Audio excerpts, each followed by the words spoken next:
مجھے اچھی طرح یاد ہے کہ 1984 میں جب مجلس اتحاد المسلمین کے ایم ایل ایز کی تائید کی ضرورت پڑی ناڈیلا بھاسکر راؤ کو، تو میں آپ کو یہ بتانا ضروری سمجھتا ہوں کہ ہمارے ملک میں بہت سے اسکالرز ہیں، تھنک ٹینکس ہیں، پی ایچ ڈی ہولڈرز ہیں جو بہت کچھ لکھے ہیں مسلمانوں کی پسماندگی کے بارے میں، مگر ایک بات آپ کو سمجھانا چاہوں گا کہ کسی بھی قوم کے مستقبل کو اگر اچھا کرنا ہے تو اس لیڈر اور قائد کے پاس ایک وقت آتا ہے، اور اگر اس لیڈر اور قائد میں یا اسٹیٹسمین اگر ہے اور اللہ ان کو توفیق دیتا ہے، اہل دل کی دعائیں ان کے ساتھ ہوتی ہیں، تو وہ ایک فیصلہ اس قوم کے مستقبل کو طے کرتا ہے۔ اور ایسے کئی وقت آئے ہوں گے ان تمام سیاسی قائدین کی زندگی میں، میں کسی پر تنقید کرنا نہیں چاہوں گا، مگر اللہ نے سالار ملت کو ایک موقع دیا کہ وہ ایسا فیصلہ دیں جو اس قوم کے مستقبل کو بدل سکے، جو اس قوم میں ایک انقلاب برپا کر سکے، جو اس غریب قوم کو علم کے ذریعے طاقتور بنا سکے۔ اور مرحوم قائد نے ایک فیصلہ لیا اور سالار نے کہا کہ ہم اپنے ایم ایل ایز کی تائید ناڈیلا بھاسکر راؤ سے کریں گے۔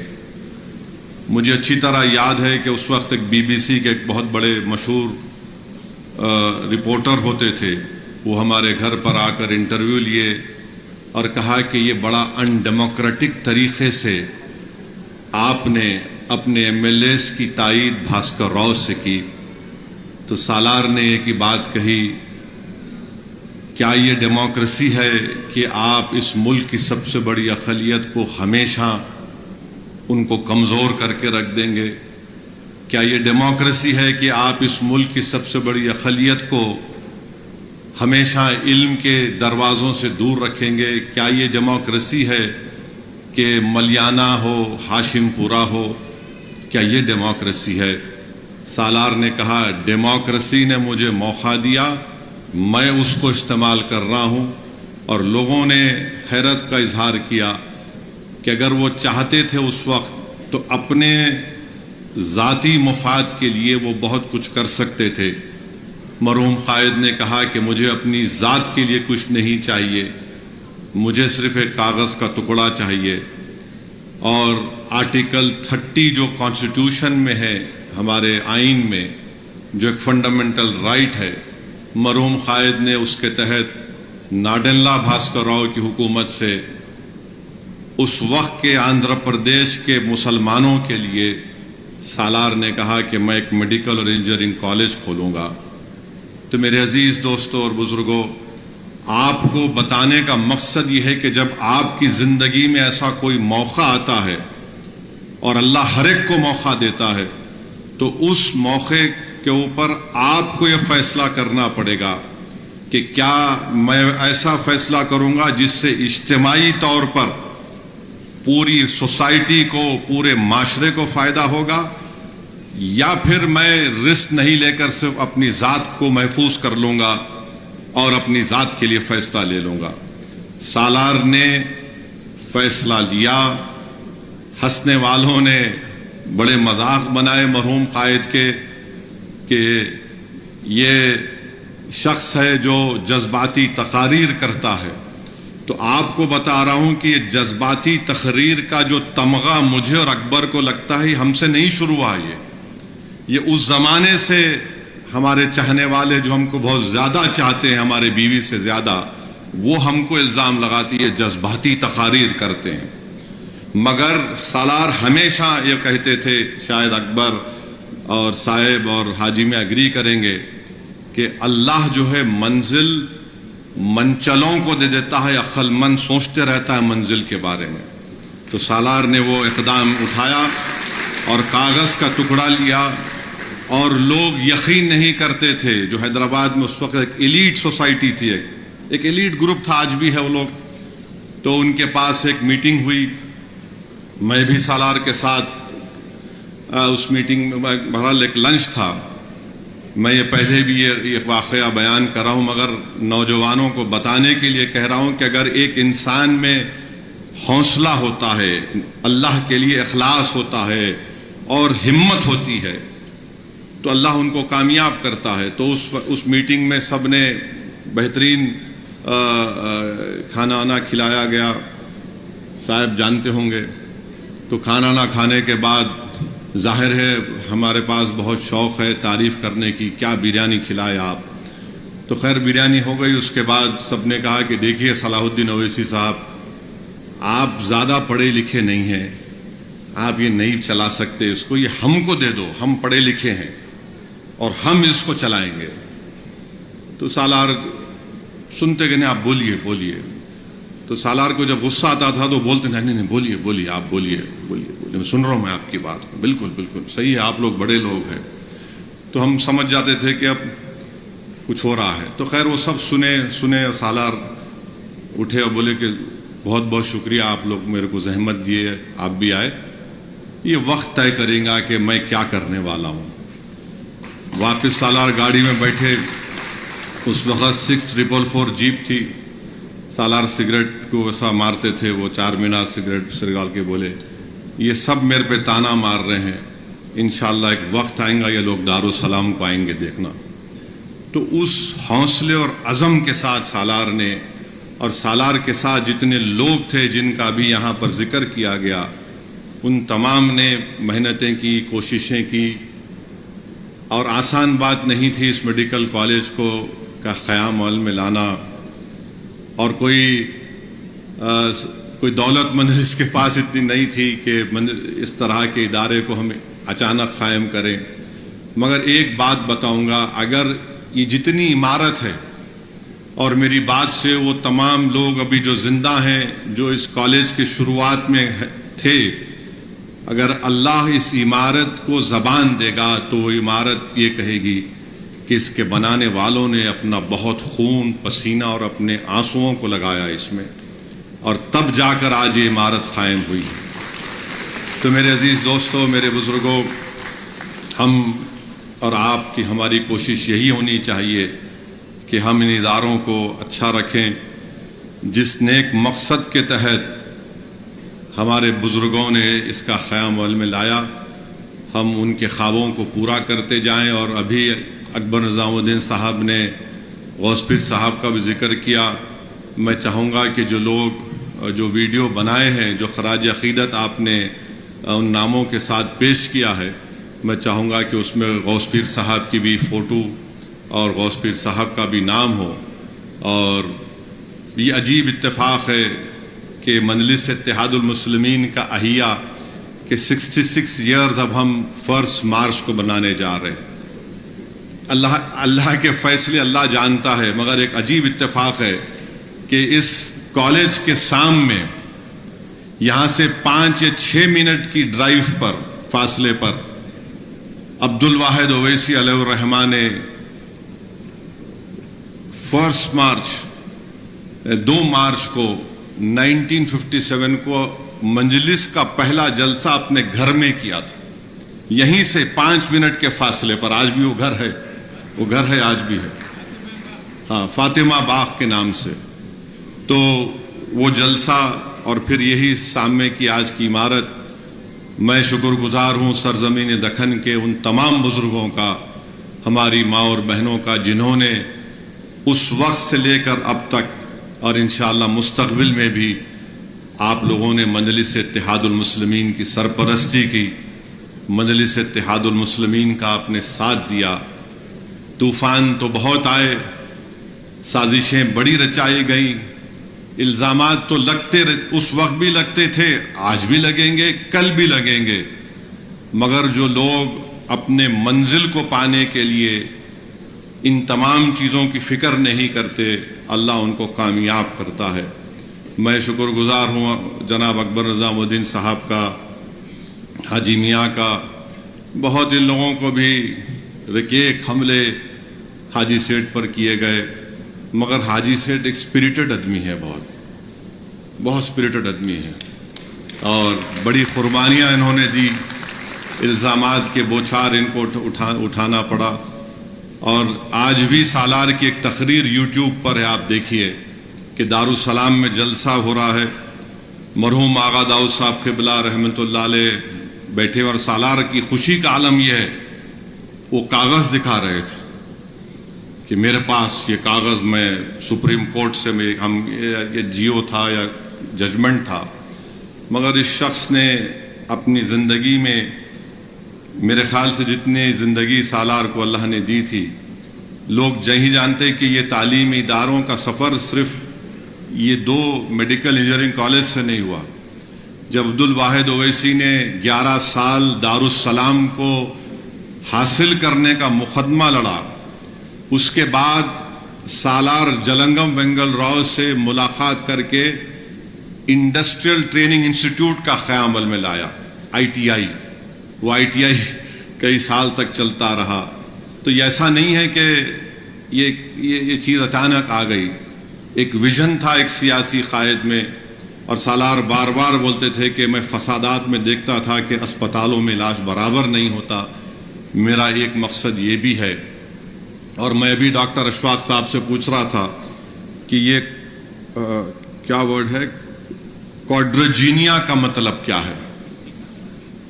میرا تو کوئی بیک گراؤنڈ نہیں ہے میڈیکل ٹرمز کا، تو اشفاق بھائی نے کہا کہ Asad, coordination through brain, it helps in vision and hearing and coordination, یہی کہا آپ نے۔ اب آپ اس کو جکسٹپوز کریے 1984 میں، کوڈرجینیا مانے ایک سالار کا ایک، مانے اس کو کوڈرجینیا بولیں گے یا کچھ بھی بولیں گے، ان کو یہ معلوم تھا کہ ایک ویژن، اور اس قوم کے ویژن اور ہیئرنگ اور کوآرڈینیشن کے لیے ضروری ہے کہ ہم ایک سیاسی طاقت کے ذریعے تعلیم کے میدان میں مسلمانوں کو لے کر آگے بڑھیں۔ تو یہ میں جب سنا، اور میں اشفاق بھائی سے پوچھا اگر کہ کوڈرجینیا نہیں ہوتا تو انسان کیا ہو جاتا، تو بولے آپ کو ویژن نہیں رہتا، ہیئرنگ نہیں رہتی۔ تو میرے بھائی یہی چیز ہے، آپ کے پاس سیاسی طاقت ہے، آپ کی انڈیپینڈنٹ لیڈرشپ ہے، تو پھر یہ کوڈرجینیا ہے۔ اگر نہیں ہے تو انفرادی طور پر آپ باجا بجا لو، ہاں یہ بہت اچھے تھے، یہ بہت اچھے تھے۔ کئی لوگ آئے اور چلے جائیں گے اس دنیا سے، مگر لوگ انہی کو یاد رکھتے ہیں جنہوں نے اپنے جانے کے بعد کچھ اس قوم کے لیے چھوڑ کر گئے۔ وہ کام سالار ملت نے کیا، اور حدیث شریف میں آیا کہ ہم مر جائیں گے، ہم سب زمین کی غذا ہو جائیں گے، مگر ایک اکاؤنٹ ہمارا کھلا ہوتا ہے، بند نہیں ہوتا، وہ قبر میں جانے کے بعد بھی، وہ ہماری نیکیاں ہیں۔ ایسی نیکیاں کہ اس انسان کے چلے جانے کے بعد بھی اس سے اس کو فائدہ پہنچتا ہے۔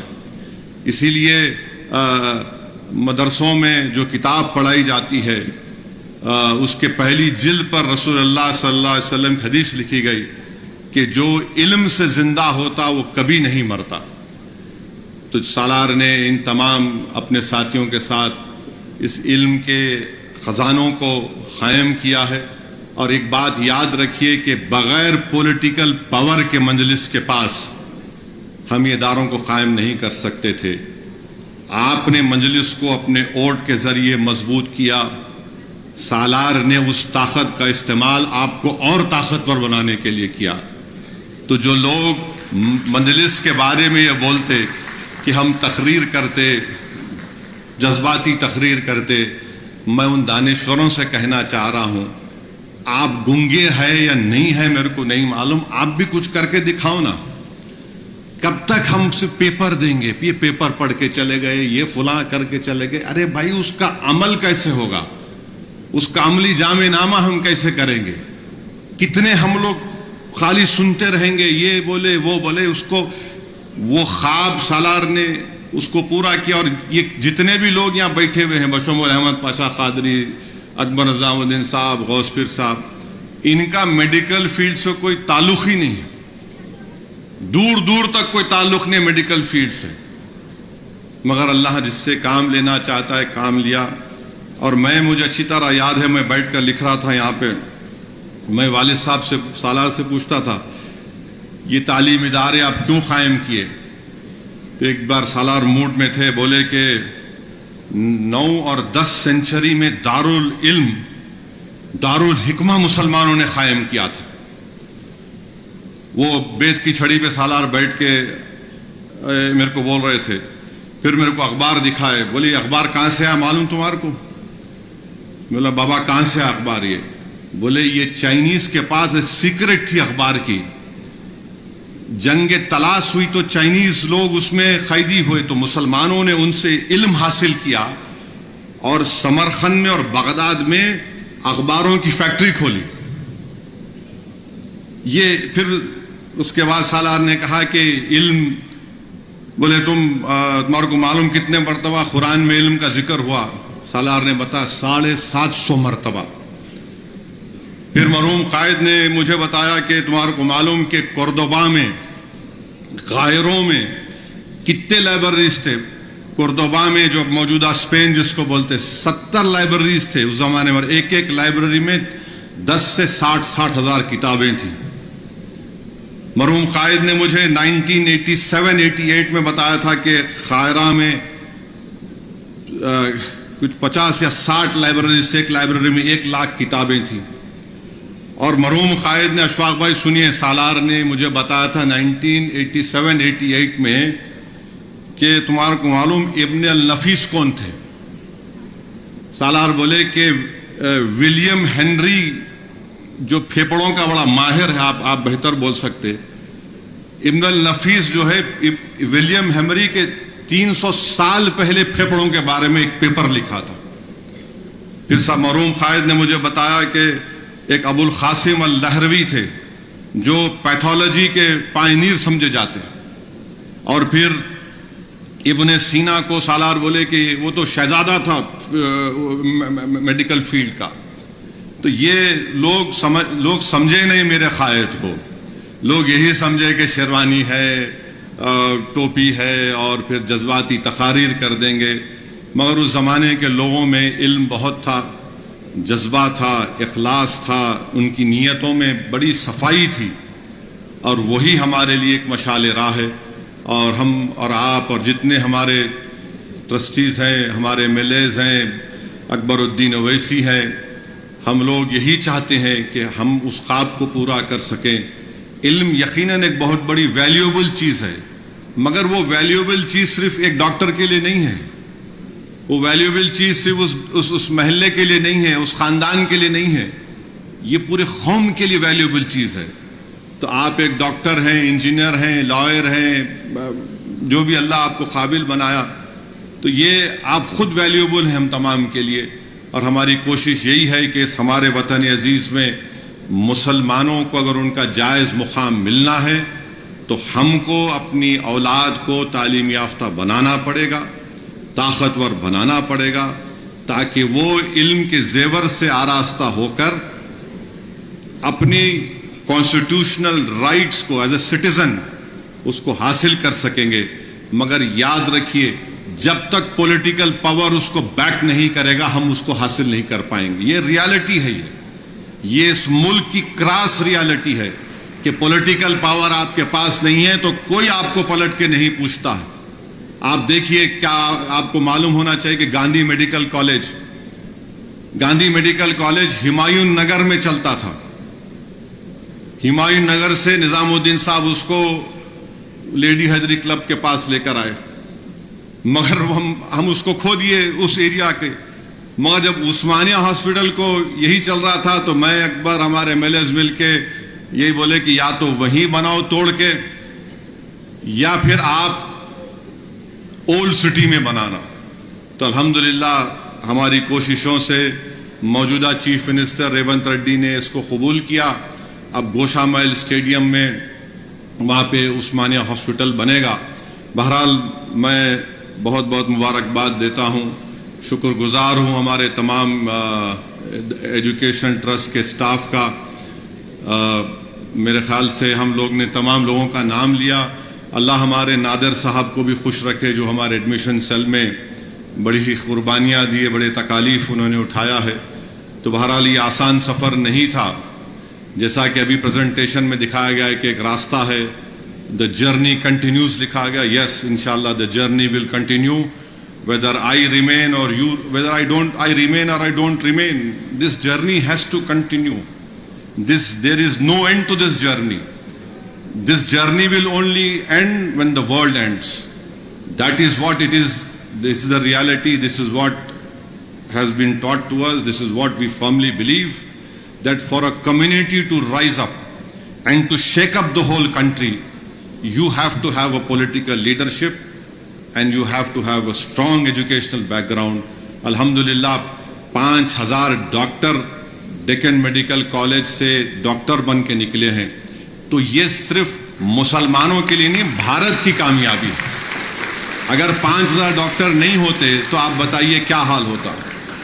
اور الحمدللہ یہ ڈاکٹرز نارتھ امریکہ میں بھی ہے، یورپ میں بھی ہے، گلف میں بھی ہے، اور ماشاءاللہ جب ان کی قربانیوں کی داستانیں ہم سنتے ہیں تو ایک قلبی سکون بھی ملتا ہے۔ ان کے لیے دعا کے لیے ہاتھ بھی اٹھتے ہیں کہ کوئی ڈیکن میڈیکل کالج کے ڈاکٹرز بنگلہ دیش میں جا کر وہ روہنگیا کیمپ میں کام کر رہے ہیں۔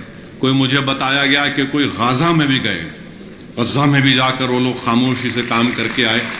میں معافی چاہتا ہوں، میں یہ بول رہا ہوں مگر مجھ سے کہا گیا تھا کہ آپ ذکر مت کریے، میں ان کا نام نہیں لینا چاہتا۔ وہ غزہ میں بھی گئے، وہاں پر بھی کام کیے، اور کام کیسا کیے کہ ان کی فیملی ان کو بول رہی واپس آ جاؤ۔